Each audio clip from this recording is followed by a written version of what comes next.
कांग्रेस माने गांधी, कांग्रेस माने महात्मा गांधी। ये सरकार आमको ठकीदेले।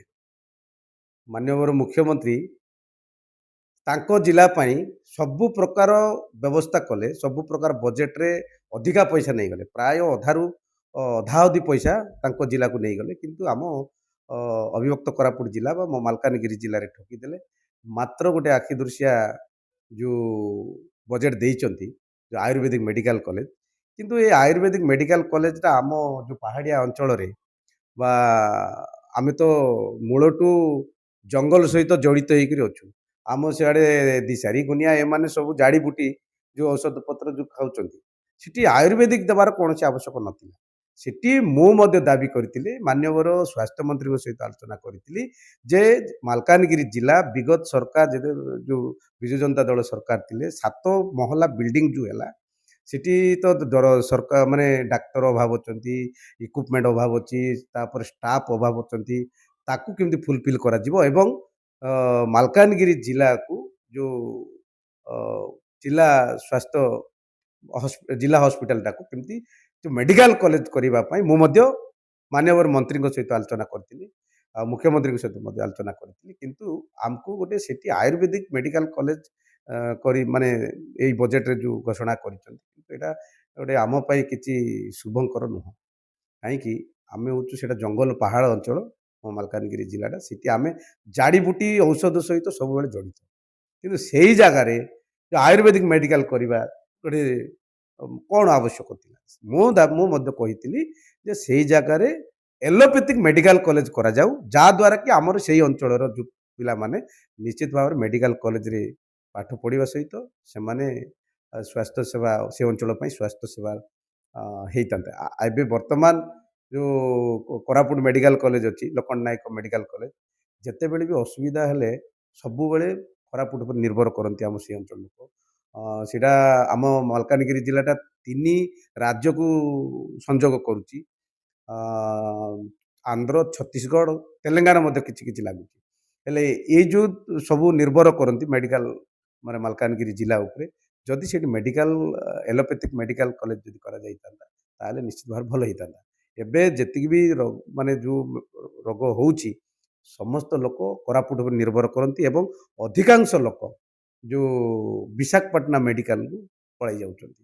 सरकार कौन चाहते कि मालकानगिरी धीरे धीरे तेलंगाना आड़ को पड़ो कहना जदि भी है आप नियरेस्ट जब तेलंगाना पाख रही जो आंध्र प्रदेश पाख रहा प्रायतः सियाड़ को जी कोरापुट भी आसे इच्छा करेंगे जाउछंती प्रत्येक दिन आप देखिए प्रत्येक दिन आमर विशाखापट्टनम मेडिकल को जाउछ, प्रत्येक दिन जाउछ वैजाग अरे सब तो सीटी निर्भर कले इे कोरापुट निर्भर, किंतु मालकानगिरी जिले में डॉक्टर अभाव रही, स्टाफ अभाव रही, इक्विपमेंट अभाव रही, भित्तिभूमिर अभाव रही, जब फुलफिल करा जाइता एई बजेट रे आउ जो आयुर्वेदिक मेडिकल न कॉलेज न करी सेठी जदि एलोपैथिक मेडिकल कॉलेज करते ताले बहुत उपकार होता। बहुत ओडिशा सरकार गोटे किसी सला सुतरा चलती कि बाहर राज्य सहित निश्चित भाव में होता पारे जदि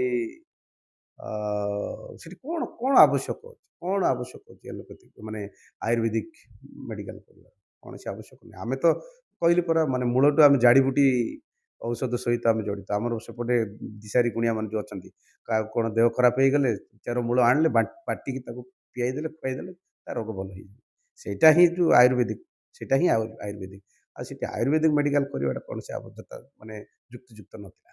ताठू बेटर होता कि जदि सेठी जो धान चाषी मान समस्या जब बुझाई था मंडी या गोटे गोदाम या जो चाषी मैंने रही सुविधा पाई पारता निश्चित भाव में एवं देखु सिटी ना चाषी धान उठी पारुची ना से सार खंड मिल पारुची ना आज आम जिते विधानसभा आरंभ है 7 दिन चलला 7 दिन भितर चाषी कथा निश्चित भाव से उठेचु। मंडीर अव्यवस्था रही, गोदाम अव्यवस्था रही, आरएनसी सी कौन करुँच सबू गोदाम जाक सृष्टि करने कथा ए मिलर्स एवं ए प्रशासन जो मिसिक जो मधुचंद्रिका साजिंट ये सरकार सहित मंत्री तंत्री जंत्री सब सीट जड़ित अच्छा एमाने जो प्रकार हरियाण हरकत करुँच आम बारंबार लड़ाई करुचु चाषी भाई मान कथा को लेकर किंतु सरकार कर्णपात करना। गोटे विधानसभा जो जाऊे गोटे टी सार्ट देखा प्रत्येक विधायक ଗୋଟେ ଗାନ୍ଧୀଙ୍କର ଗୋଟେ ପ୍ରକାର T shirt black T shirt ଆଉ ତା ଦେହରେ ଏମିତି କିଛି ଲେଖା ହେଇଥିଲା ଏମିତି ଗୋଟେ ୟୁନିକ୍ ଟି ସାର୍ଟ ପିନ୍ଧିକି କାହିଁକି ସମସ୍ତେ ବୁଲିଲେ? କଂଗ୍ରେସ ମାନେ ଗାନ୍ଧୀ, କଂଗ୍ରେସ ମାନେ ମହାତ୍ମା ଗାନ୍ଧୀ। ମହାତ୍ମା ଗାନ୍ଧୀଙ୍କର ନୀତି ଆଦର୍ଶରେ କଂଗ୍ରେସ ପାର୍ଟି ଚାଲେ। ଆଉ ମହାତ୍ମା ଗାନ୍ଧୀ ସାର୍ଟଲେସ୍ ବା ତାଙ୍କ ଯୋଉ କଦଳ କନାରେ ଏ ଯୋଉ ବିଦେଶ ମାନେ ଯୋଉ ଆମ ଦେଶକୁ ଯୋଉ ଶାସନ କରୁଥିଲେ, ଆଣ୍ଠୁ ପର୍ଯ୍ୟନ୍ତ ମାନେ କଦଳ ପିନ୍ଧି ଦେହରେ କିଛି ମାନେ କନା ନଥାଇ ଯୋଉ ସଂଗ୍ରାମ କରି ଦେଶକୁ ସ୍ୱାଧୀନ କରିଛନ୍ତି, ଆମେ ତାଙ୍କ ନୀତି ଆଦର୍ଶରେ ଅନୁପ୍ରାଣିତ। ଆଉ ଏ ସରକାର କେନ୍ଦ୍ର ସରକାର ହଉ କି ରାଜ୍ୟ ସରକାର ହଉ, ଆମର କଥା ବାରମ୍ବାର ଦାବି ଉପସ୍ଥାପନ କଲା ପରେ ମଧ୍ୟ କର୍ଣ୍ଣପାତ କରୁନାହାନ୍ତି।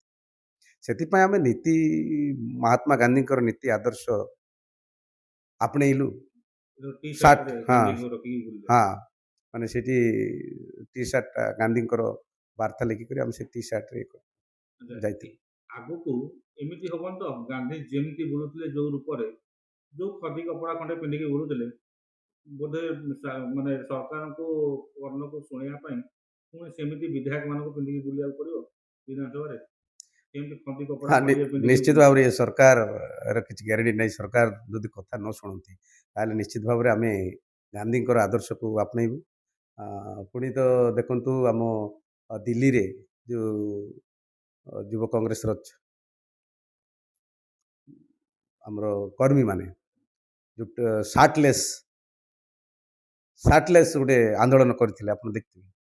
ସେଭଳି ଭାବରେ ଆମ ଓଡ଼ିଶାରେ ମଧ୍ୟ ଯଦି ସରକାର ନ ଶୁଣନ୍ତି ତାହେଲେ ନିଶ୍ଚିତ ଭାବରେ ଅ, ଗାନ୍ଧୀଙ୍କର ନୀତି ଆଦର୍ଶରେ ଆମେ କଦଳ ନୀତି ପିନ୍ଧିକରି ଆଦର୍ଶ ସହିତ ତାଙ୍କ ପରିଧାନ ବି ଆପଣ ହଁ କରିବେ। ମାନେ କଦଳ ପିନ୍ଧି ଅ, ମାନେ ଆମେ ଆନ୍ଦୋଳନ କରିବୁ ଆଉ।